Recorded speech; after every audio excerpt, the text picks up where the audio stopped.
Hello everybody, welcome to Pyre. Now, I have started this series before, but today we're going to start it again. From the top, because there's been a couple of quality of life changes, and hopefully this will be a better recording as a result. Pyre is a game by Supergiant Games that they released back in July. It's interesting. It's part visual novel, part action sports game, but it's all really good. And I've got feelings about this that I kind of want to re-experience and then talk about at the end of this. But for now, let's just get this party started. We're going to go to our initial file, reset the progress. Alright, and we're going to do a heightened run, not a true Nightwing run, because the true Nightwing run wants to kill me and would frustrate me to no end. Yeah, let's go. A minute in, let's actually get started with this crazy thing, shall we? So, for those of you that started the original series, you know what? Just don't worry about it. Those videos, as far as I'm concerned, are gone. This is the actual experience.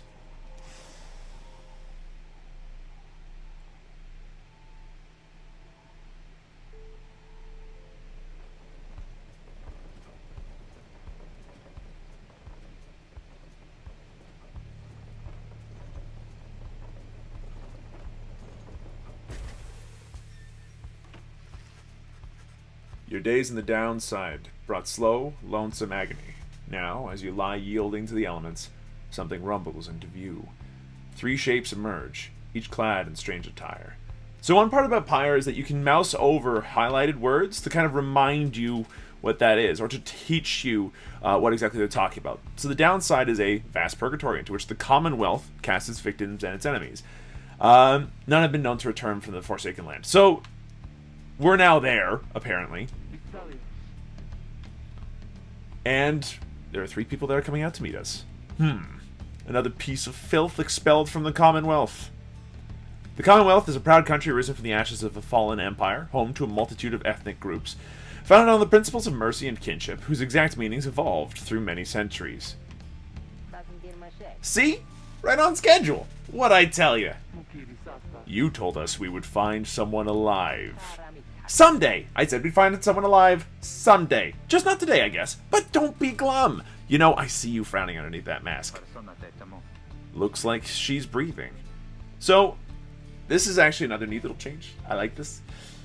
You mouse over to figure out what they're talking about, and it tells you, looks like she's breathing, he's breathing, or they're breathing. It's a neat little integration of just, why not? Doesn't matter. It's just how they refer to you. You don't get to see your character ever, so. It seems he still is. Then stand aside. I shall send him to a better place.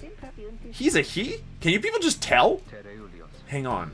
The markings on his rags. I think he's one of them. But look at him. He is beyond our help, and we are beyond his. Broken, shaking, starving, probably diseased. Yeah, good luck with that there, chum. See you back in the wagon. Indeed. The day grows dim. You have at best an hour. Understood. I won't be long. After the others leave, the man turns towards you and begins unfastening his mask. Hello, my friend. Don't care who you are or what you did. None of that matters anymore. All of us were equal nothings here. You are parched, and he gives you drink. You ache, and he binds your wounds. You hunger, and he gives you food. Little by little, it helps. There. Turns out you're tougher than you look. Name's Hedwin. Now come on. So Hedwin's the name of this guy, obviously. Okay, moving forward. The great thing is that every time that a name pops up or something along those lines, you can highlight it, like in this case, oh, what's the Commonwealth again? Boom, you mouse over, it's neat. You sense no ill intent as he helps you up and leads you to the old black wagon. Nothing like the stately vessels that paraded Commonwealth criminals through Alabaster streets. So I'd say about like 3/4 of the game is a lot of this. Text, visual novels, talking with the characters, making choices like this. It's interesting, to say the least. Once you get into it, the story is fantastic. And the story is different for every person that plays the game, but you'll see why in a moment. The weather-beaten wagon is as much a mess inside as out. You see the masked woman and the talkative creature taking stock of ancient-looking books. I'm back, and with a guest. She loosens the clasps on her mask. You may call me Jodariel. So she's the most imposing of the three masked wanderers who saved you, saw you clinging to life. She's got big horns, if you hadn't noticed. There's a reason for that. There's a lot of reasons for everything in this. There's a lot of lore in this game, and it's really dense. I'm not sure how much you guys want me to delve into the great big book there, but we will do that from time to time. And as for myself, the small one struggles with his mask. Jodariel soon assists him. Ow! That is to say, you may regard me by the name of Rookie Greentail. Such pleasantries out of the way, the horned woman then motions to the others. She glances at you sidelong as she speaks. Can he do it? Hope so. I haven't asked him yet. What? Then what are we waiting for? Hey, chum. Nice meeting you and all, but tell me something. You're a reader what? He's asking if you're a reader. Someone who can derive meaning from text. Huh, something that we've let a good chunk of us have learned since, kindergarten. Literacy has been prohibited for centuries. Those with knowledge of the old ways violate the law of the land. So if you're a reader, that's bad. And that explains why you're here in the downside. You can either admit it, remain silent, deny it. This is where you make choices. And this is where the meat of this visual novel kind of stuff pops up. Whether it ends up being like a fake choice that doesn't end up having much of a consequence, or a choice that ends up just giving you different lore or something along those lines, it's very rare that you have the first one. Every single choice you make here does have an effect down the line, no matter how minor it is. But there are some choices that actually have a pretty big significance. Those are later on, and we'll get to that point eventually. So in this case, let's see. We can admit it. Over time, you managed to learn something of the old ways in spite of Commonwealth decree. You can deny it. Literacy is a serious crime. No one in his right mind would dare violate the law of the land. Or you are who you are and what you did to earn your sentence is no one's business but your own. In this case, considering them already here in the downside and they just saved my butt, I'm going to go ahead and admit it. That makes sense to me. You confirm their suspicions. There's no use trying to hide it now. Well then, glory days! Because it just so happens my associates and I, we got ourselves some nice material for someone just like you. Reader, you still live thanks to us. We ask for something modest in exchange. Open one of those books back there and tell us what it says. Sorry to put you on the spot like this, my friend. The exiles indicate the books in their possession. Let's have a look, shall we? A bunch of books on the floor. You get to look around the black wagon. There's stuff. There's a candle. Foosh. Foof. There's a sigil. There's some others. Hey, look, there's a book highlighted on a pedestal. Let's go. You pick up one of the old and heavy volumes, bound in materials you do not recognize. So this book has many chapters, and each chapter has many pages. There is a lot of lore in this world. Forward, a formal welcome undersigned by the 8 scribes. You, dear reader, are an exile of the downside, such as we, the 8 who wrote this book of rites. That you possess it and have the capacity to glean its words is testament enough to your potential. Thus, we reveal a path from this forsaken place to freedom, a homecoming in glory. The stars themselves shall be your guide. Ere the turning of the first year's solstice, seek the nearest longitude beneath the brightest of 8 as they align as shown. Arrive as a triumvirate, clad in the raiments of the rites, bearing this book. Oblige the voice that tells you more. So, what's all this mumbo-jumbo mean? At this point, we have got a very, very poor clue. But there's a way out or something? That's the best we've got at this stage of the game. The book describes a complicated method through which exiles can return to the Commonwealth. The words swim through your mind as headwind gets your attention. Well, friend, what does it say? But then your vision starts to fade and blur. You feel your body weaken and give out. Man, who knew that reading could, straight up make you pass out? Alright, let's go. Reader. Ah! Hello. Dare you tamper with forbidden knowledge? Always. So soon after your sentence into exile. Well, yeah. 'Tis true what the book says. You can be free again. Oh. Perhaps not you yourself, but someone worthy of the privilege. Oh, thanks, dude. It's not very nice. Witness now the path towards salvation. You witness the rites. The one way to return to glory. Though in your case, I hardly think it possible. Yet, by the grace of the scribes, it is my duty to inform you anyhow. Oh, thanks. I appreciate it. It worked. So it is true. Yeah, but what now? And where'd the reader go? He should be out there still. For now, we have to put our faith in him. He could abandon us. He won't. You look upon the three of them from beyond as Headwind then calls out to you. Reader, we aim to free ourselves. We will not grow old and die in the downside.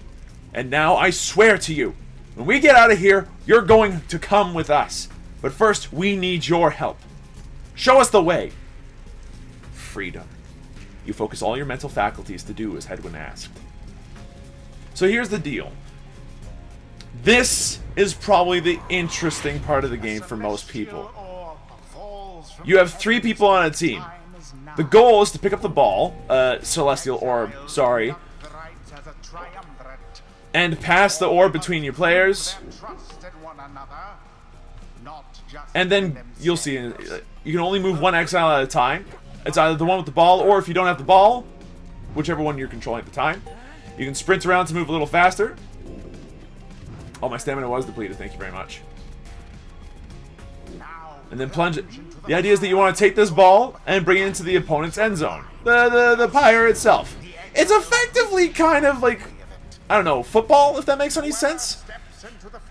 But unlike football, first off, you only control 1 person at a time. And second, I mean, you've got lasers. Oh, but it is not so simple. Oh no, there's an enemy team! Whatever will I do? Shall face adversaries whose own freedom is at stake. Beware the aura that surrounds them. Yes. They shall beware yours. So the idea here is that you're surrounded by this aura. If you're touching auras like this, both auras end up growing. If you touch an opponent with your aura before you get touched by theirs, it banishes them, gets rid of them for a certain amount of time. Is your wrongdoing. Accept it as a part of you. Certain characters have more of a certain stat, in this case presence, which means that they have a bigger aura. And depending on which kind of character it is, in this instance, you see I'm a human. I've got like this kind of like laser beam. And it goes in a straight line, and it's pretty quick. It does the trick. That little guy there has an even bigger one. Sorry, an even faster laser beam. So let's just go ahead and banish him quickly. Yes, thank you very much. I appreciate it. A glorious performance. I admit, yes. And then all these 3 show up. Once banished, exiles soon return. That makes sense. Can't be too easy. Take back the orb. Let's go. Okay. Let's go ahead and get the orb back. The orb absorbs the aura. Then the orb quenches the flame. While you're carrying the ball, obviously you have no aura. That just makes sense. And you can get through situations like that just by jumping like that. Okay, so like this is fairly basic stuff so far. The game is teaching you how this game works. And it's not actually a bad tutorial, all things considered. It gives you time to do stuff. It doesn't end up being too difficult. It shows you people coming back. It tells you bit by bit how to work all the different things. What exactly are you doing? I don't know. Yeah, let's just zoom. Oh no, I died. So let's go ahead and show you what Jody does. Jodariel here is effectively a Great Big Demon. Great Big Demon lady has a very impressive means of just moving about. Oh, excuse me. She is very, very lethal. She's got a massive aura that hurts like like crazy. Let's just jump her in here. And as a result of her being super slow, getting her to jump into the fire does a ton of damage. So the trick is to make sure that with smaller characters, you end up using their auras to banish bigger ones, and maybe use their medium-sized auras to take out others. Like, there's lots of strategy in this game, all things considered, actually. And if you don't want to... Ooh, I messed up. And if you don't want to... Thank you. And if you don't want to have to deal with losing a player, there are some tricks for dealing with... Thanks, I appreciate it. Let's just dive in and end this. If you want to avoid like losing your player, there are strategies for that too. Like there's a lot of like actual good gameplay stuff that you have to do in order to make sure that your team can win in this game. It's actually really sweet. But as far as a first match goes, like, that's just the tutorial, right? It's obviously not going to be difficult. So we'll see what happens later. I know it's just a glimpse of that which lies ahead. Yada, yada, yada. No. Cast down your hope. Nope. Not happening. But all those such as you, Yeah. you never listen. That's because I'm reading, and you're being annoying, and I'm reading my book. Shut up. So, yeah, the rites are probably the most interesting part of this game for me, because I really like the gameplay there. This visual novel stuff, it's also great. There is a lot of it, though. So, get ready for that. We're probably going to end up having one rite per episode for a little while. That's hopefully the plan for the foreseeable future. We're going to get to the next rite, and then we'll see what happens. The others are still picking themselves up as you awaken. Well, that was something. That was our way out. So now we just follow the stars, or what? Supposedly. Reader, come, let us regard the night. Jodariel leads you outside, where a clear night sky awaits. Now, show us before the howlers catch our scent. Where shall the rites commence? So the rites are an ancient ritual competition through which the worthiest exiles regain their freedom. The 8 scribes gave their freedom so that we may yet have ours. A prayer from the Book of Rites. That's the thing that we just went through. Every one of those, I guess, matches. Those are called rites.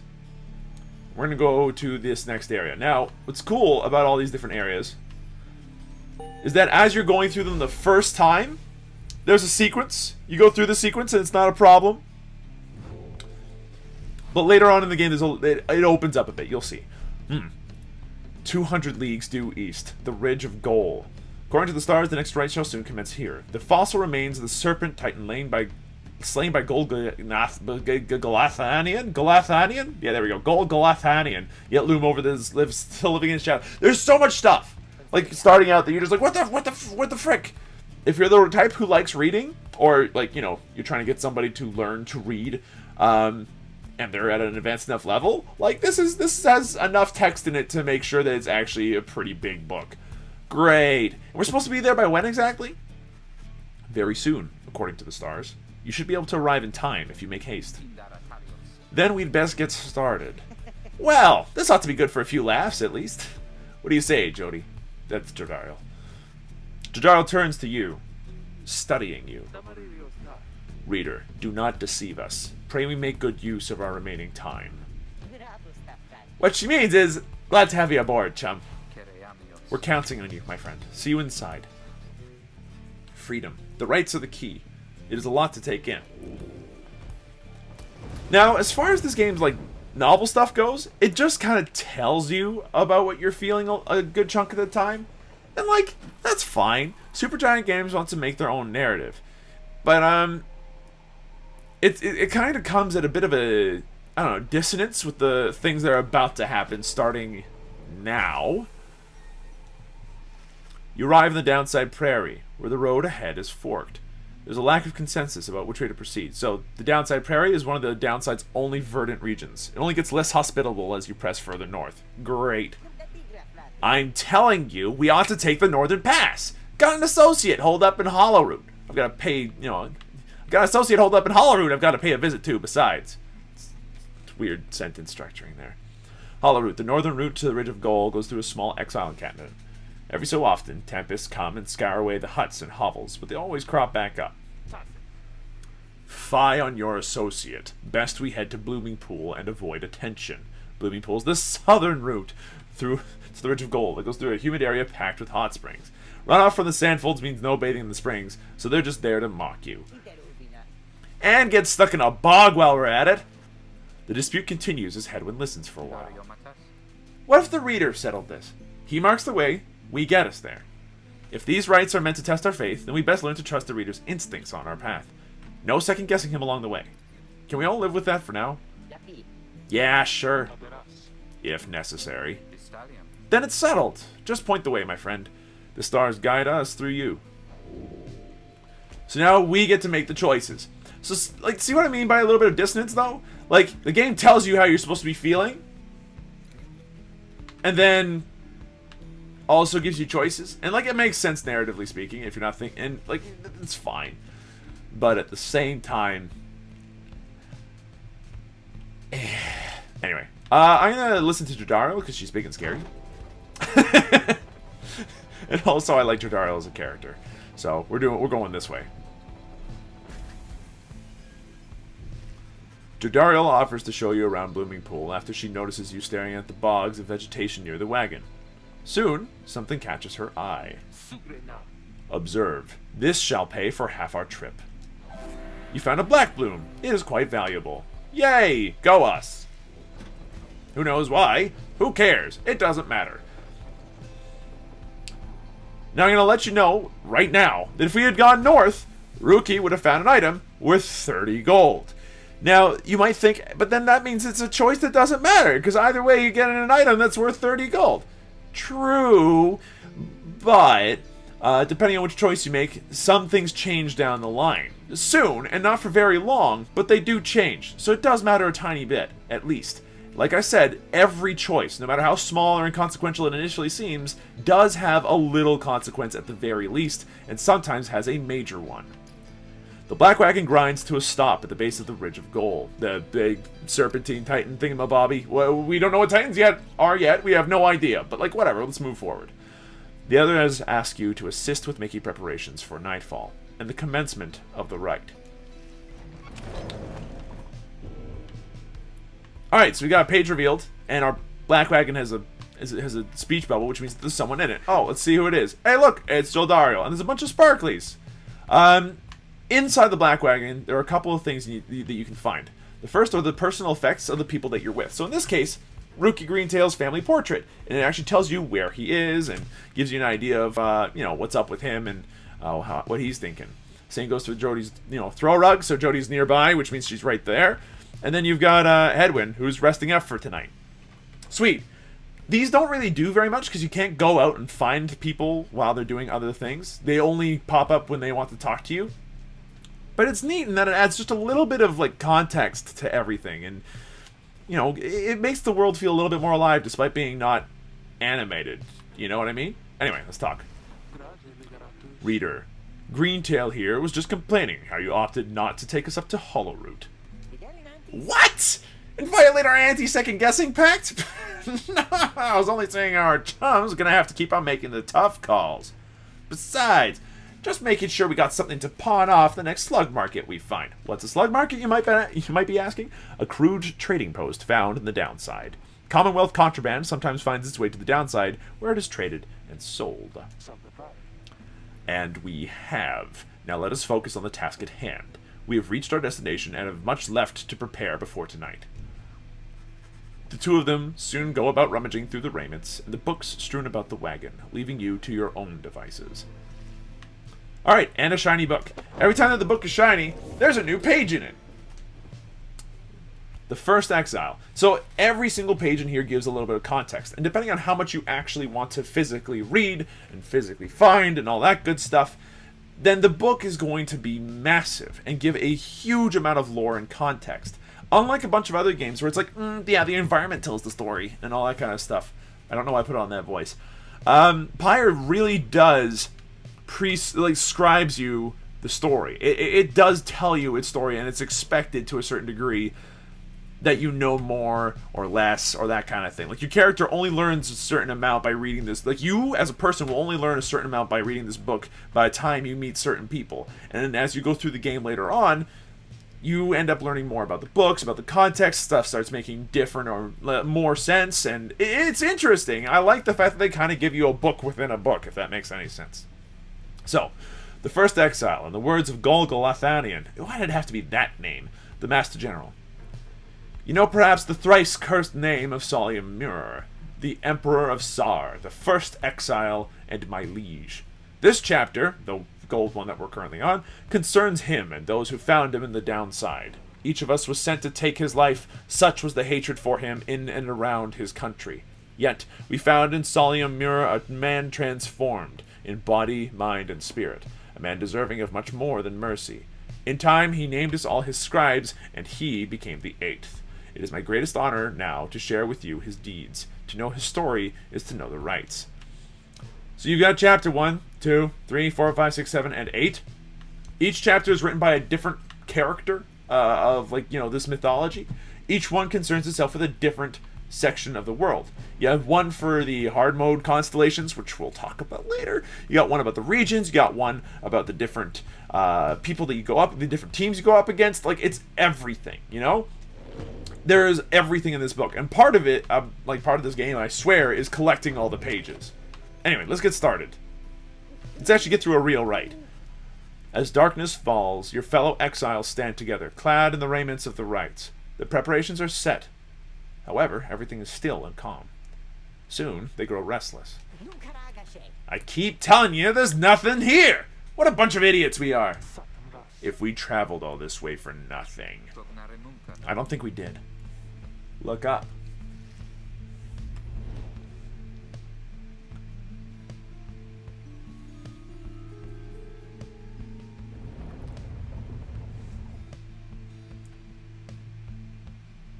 Spooky, sparkly stars in sky. Do, do, do, do, do. I know it's past Halloween, but...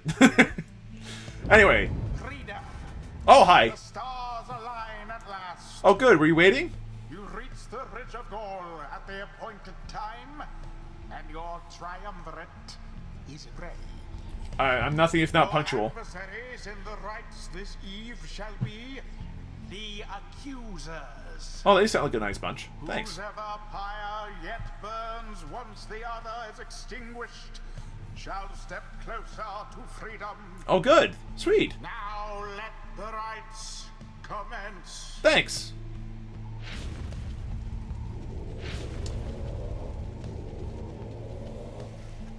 The stars are aligned, and your pyre burns bright. Across from your companions appear several others, also clad in raiments. Your adversaries in the rites. Everyone ready? Let's hope so. Be still, we have a visitor. The one whom she refers to steps forward. At last, the Nightwings grace us with their presence. What are the Nightwings, excuse me? The Nightwings, the name of the triumvirate in blue. It seems your fellow exiles have assumed their identity, which means that we are imposters. I see that the reports of your demise have been exaggerated after all. Even I was beginning to think that you were gone for good. Nobody moves, save for the man robed in gold, who unfastens his mask. Surprised to see old Lendl again. I trust you remember my face, though you must have assumed never to see it again after last time. Lendl. He's the apparent leader of the exile triumvirate you encountered at the Ridge of Gaul. All good to know. Never had I come so close to freedom only for you to dash my hopes. Now I and the accusers shall repay that affront. He shoves his mask back on and takes position with his comrades. It is time.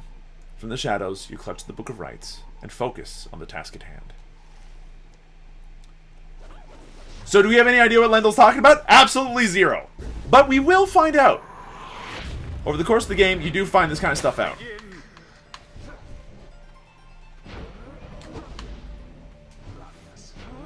Blast them. Get blasted.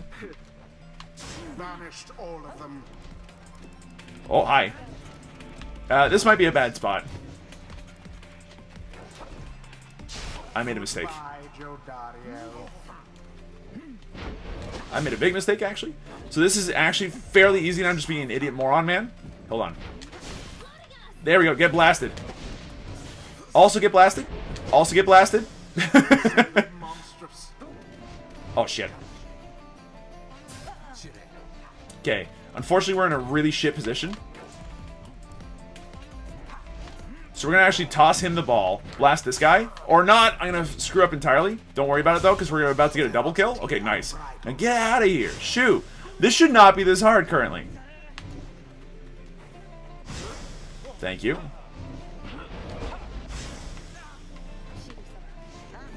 Oh, you have to deal with Rookie in a second, pal. Ah, or not. Here's a better idea. How about I just kill all of you this way, then jump in the pyre? Yeah, there we go. So that took a little while to get there, but that was worth it.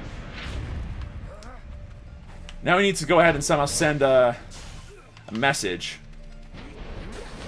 No, other one. Thank you. What I'm trying to do here is play fairly carefully. Dang it. Okay. Run, rookie. Good boy. What I'm trying to do here is try to be tricky with the game, I guess, a little bit. And I've put the game on as hard a mode as I possibly can. So for a second match, this should not be difficult, but also I'm bad, so. No! I shall not accept defeat from you again. Hear me, accusers. Stand your ground. Let your auras boil and rage.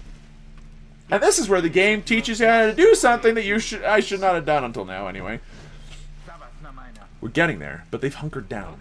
Fine, then we shall disrupt their formation. Press B to fling the orb into the pyre. Not a clue. And you know what? That's fine. See, these guys are just gonna stand there and let you do this. A daring display. Flinging the orb into the flames like that. So that takes time to charge up, but it has a lot of neat tricks to come up with it. So it is worth learning how to do.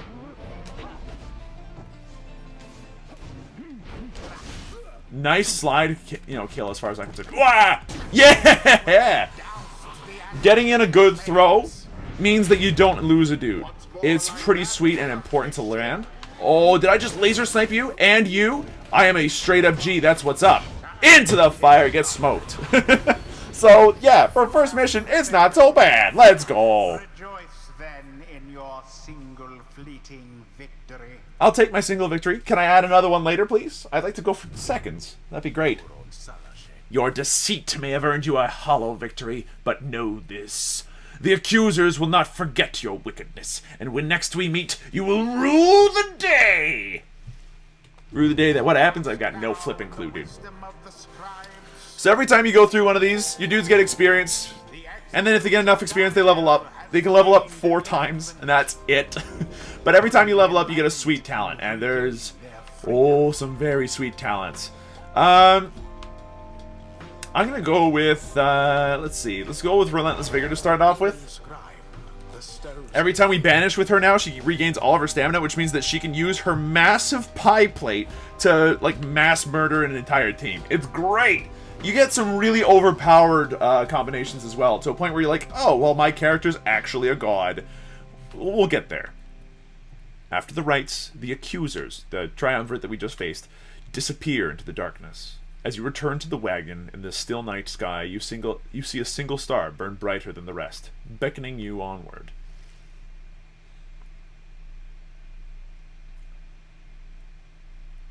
And that's all the mechanics in the game, pretty much. Past that, you eventually, we're going to get more people, so we're going to have to choose teams.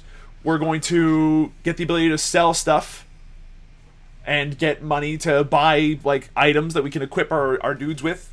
Not many, just, 1 trinket each sort of deal. But, the entire campaign is a balance between, is tailored around what you want to do. Do you feel like trinkets are what's gonna win? Do you feel like the stats are more important? Do you feel like levels are more important? And who do you want to level and all that stuff? There's a lot of choices up ahead, and I'm excited to do that. Well, my friends, what can I say? The rites are real, and we're in. This getting out of the here club. The getting out of here club. Yeah, I can read. Next up on the agenda, keep chasing stars until we're free. Until we are free. Until we're free. Here! Sounds fine. Might as well be us instead of Lendl back there. Anyway, guess we're gonna start packing. As the others go about their business, Hedwyn turns to you. Reader, come walk with me while the stars are still out. You and Hedwyn walk in silence for a time before he speaks up. You have questions. Come, ask away. We need you in on this for the long haul. Hedwyn wishes to know if anything is troubling you. So, there's a couple of things. First off, we could ask why he was exiled. Everyone has the reasons, and at this point you would like to know his. I'm tempted. Ask how he got this wagon. The black wagon and its contents belong to a group called the Nightwings. What happened? Also interesting. Ask why you cannot conduct the rites yourself. I'm not so interested in that one because, I understand that I'm reading to a certain degree, and I mean, I chose this before, so ask what happens if you refuse to help. I'm helping. Long story short, I'm helping. So we get to choose either to ask why he was exiled or how he got the wagon. And in this case, I don't really want to ask the top one, because when we first met him, he's like, we're all equal nothings down here. And you know what? I respect that. Let's ask how he got this wagon. You ask Hedwyn how he and his companions managed to come into the possession of this black wagon, and what happened to its former owners. He maintains eye contact and his smile. Good question, my friend. We're going to have a lot of time to discuss that, and many other things. Make you a deal. Read the stars for us again. I'll tell you all about it on the way. You sense he speaks truly as he beckons towards the fading dark above. You gaze at the stars. Alright, so where are we headed next? Well, there's only one star in the sky, and it's Jomura, the Dusk Star.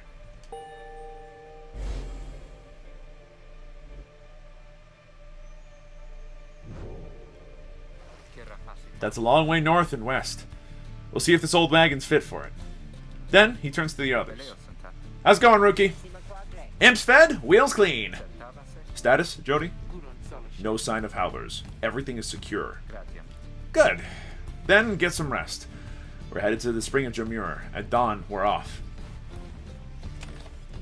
And here's where we're going to leave you off. With a conversation to start the next episode, and a sense of what Pyre is.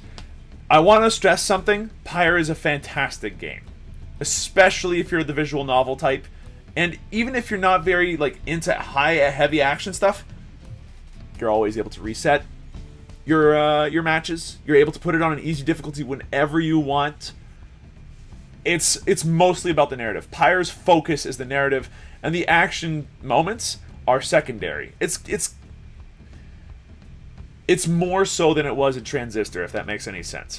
And it's regardless of how that balance works out, depending on whether you want more action and therefore more difficulty, or less of that action type of stuff, and you'd rather just get more story, there's options for that. Pyre is a work of art, however. And if you haven't managed to pick that apart by looking at the scenery, the character art, the animation, the just everything about this game, then I don't know what to tell you. This thing is an absolute visual, audio, and narrative gem as far as gaming is concerned. It's very, very well put together, and Supergiant Games outdid themselves in terms of that, in terms of that aspect of gaming. This is a great piece of work, and I'm more than happy to keep doing it. I am thrilled to be able to make this Let's Play with you. So, thank you everybody so much for watching. I hope you folks enjoyed yourselves. If you did, be sure to let me know. Hit the like button down below, and if you want to see some more videos, subscribe for some more videos. I'll see you folks next time.